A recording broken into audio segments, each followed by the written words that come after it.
Terima kasih Anda masih bersama kami dalam program Gaspol, Menggagas Politik. Kita masih berbincang bersama Ketua KPU Jawa Barat, Ibu Umi Wahyuni, dan kita masih berbincang mengenai bagaimana tahapan Pilkada serentak di Jawa Barat. Dan jangan lupa, pemirsa, untuk tanggal 27 November 2024, pastikan Anda datang ke TPS untuk memilih calon gubernur, wakil gubernur, calon bupati, calon wakil bupati, dan juga calon wali kota serta calon wakil wali kota. Bumi, proses tahapan yang tentunya cukup panjang juga harus melibatkan pemilih itu sendiri. Nah, seperti apa juga tahapan dalam penetapan jumlah pemilih di Jawa Barat? Iya, hari ini kita sama-sama tahu pemilu kemarin Jawa Barat itu adalah provinsi terbesar jumlah pemilihnya. Secara tahapan kemarin pada tanggal 15 Agustus kita sudah menetapkan DPS dan hari ini sedang berproses untuk penetapan di DPT. Hari ini sedang proses rekapitulasi rapat pleno teman-teman di tingkatan PPK. Nanti akan dilanjut dengan penetapan tingkatan kabupaten dan kota. Kami meminta kemarin kepada teman-teman kabupaten kota untuk tidak lebih dari tanggal 18 gitu ya.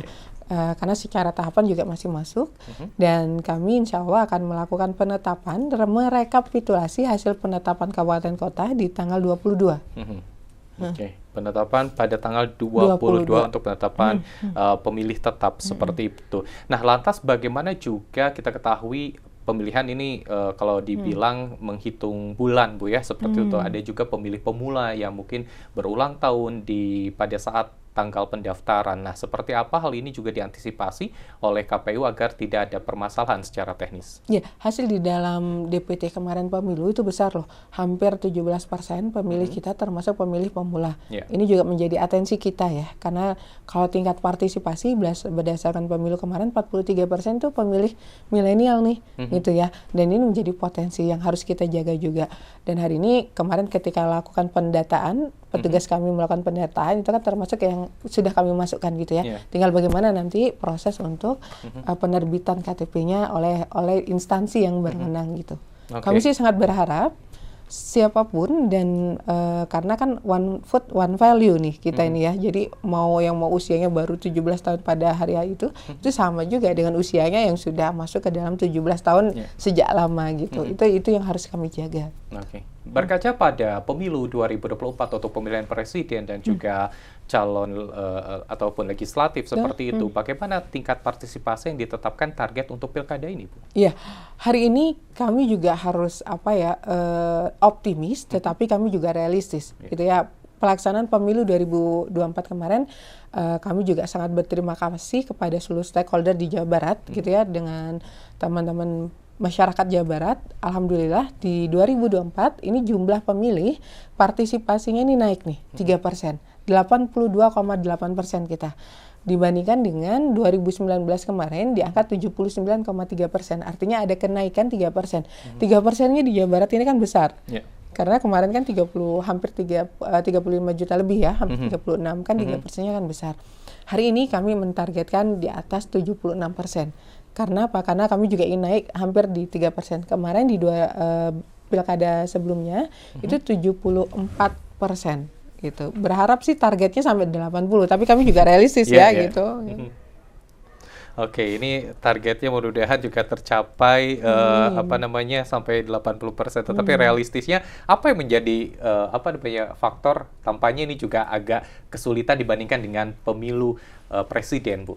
Iya, karena kita juga sadari Jawa Barat ini luas, punya 27 kabupaten kota, 627 kecamatan, 5.957 desa kelurahan. Hari ini kita juga sadari peserta pemilunya lebih sedikit dong dibandingkan dengan pemilu kan, peserta pilkadanya lebih sedikit dibandingkan pemilu. Ada mungkin beberapa daerah kan paling banyak di Jawa Barat itu kan 5 pasangan calon, bahkan ada yang 1 paslon kan gitu. Nah, kalau kemarin ketika pileg itu kan banyak, di Jawa Barat aja hampir berapa ribu yang memperebutkan 120 kursi. Artinya kan semakin banyak peserta juga keikutsertaan untuk mengajakkan banyak. Tapi kami optimis sih, insya Allah Jawa Barat juga akan melebihi target dari nasional. Tidak hanya tugas KPU, tetapi juga tugas para bakal pasangan calon ya, stakeholder terkait untuk mengajak masyarakat agar bisa adil datang di tanggal 27 November. Yang menarik tadi Bu Umi sempat menyinggung juga ada satu wilayah hanya satu pasangan calon seperti itu. Nah, ini berarti akan menghadapi kota kosong. Nah, ini bagaimana secara regulasi teknis pada saat pemilihan nanti dan bagaimana mungkin akan ada dua kemungkinan yaitu menang dan juga kalah. Bagaimana ketika dua faktor ini terjadi? Iya, di Jawa Barat itu ada satu daerah yang memang kalau secara regulasi dalam bahasanya itu adalah calon tunggal. Hari ini kan orang kan bilang kota kosong, tapi kan kami juga harus meluruskan ini adalah calon tunggal. Calon tunggal. Di Jawa Barat ada satu Ciamis. Secara regulasi kami harus memperpanjang kemarin di waktu 3 hari dan setelah perpanjangan masih tetap kami harus melanjutkan tahapan selanjutnya. Nah, kemarin sudah kami lakukan KSA kepada teman-teman di Ciamis, sudah sampai ke tahapan di verifikasi administrasi calon gitu. Dan dilanjut nanti masa penetapan nomor urut seperti biasa, kampanye seperti biasa, dan juga untuk pemungutan. Hari ini kami juga masih menunggu bagaimana regulasi terkait dengan pungut hitung untuk yang calon tunggal. Karena kalau berdasarkan yang dulu, ketika calon tunggal itu menang, ya seperti biasa harus 50% dari partisipasi kan. Tetapi kalau kalah, kalau dulu kan harus ikut ke dalam pilkada selanjutnya.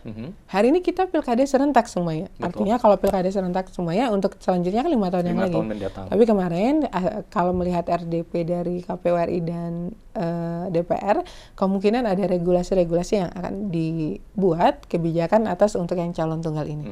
Oke, baik, akan mungkin memotong masa jabatan mungkin Bu ya? Ya, mungkin bisa jadi pilkadanya akan ada lagi di 2025 mungkin gitu. Oke, baik. Nah, jadi calon tunggal yang ada di Jawa Barat itu satu-satunya. Tapi kalau melihat nih KPU bahwa dengan adanya calon tunggal ini tidak ada partai politik yang mengajukan kembali. Padahal KPU Jawa Barat sendiri ini menetapkan keputusan MK nomor 6070 ya Bu ya? Betul. Karena kalau di pasca putusan MK 60 di Jawa Barat sendiri ada 8 partai yang bisa mengusulkan sendiri gitu. Tapi ini kan kita kembali lagi pada peserta pilkada yang memang sebagai pihak yang menentukan dalam mengusul gitu. Oke, baik. Menarik juga kita akan membahas soal pemilu damai 2024, apalagi kalau kita melihat di Jawa Barat di 27 kabupaten kota, terutama juga mungkin kalau kita melihat kemarin pendaftaran yang cukup riuh, ini juga menjadi salah satu hal yang harus diantisipasi adalah soal kekisruhan ataupun juga bagaimana agar pemilu di Jawa Barat ini berlangsung dengan damai. Nanti kita akan bahas lebih lanjut, masih bersama Ketua KPU Jawa Barat, tetaplah bersama kami dalam program Gaspol Menggagas Politik.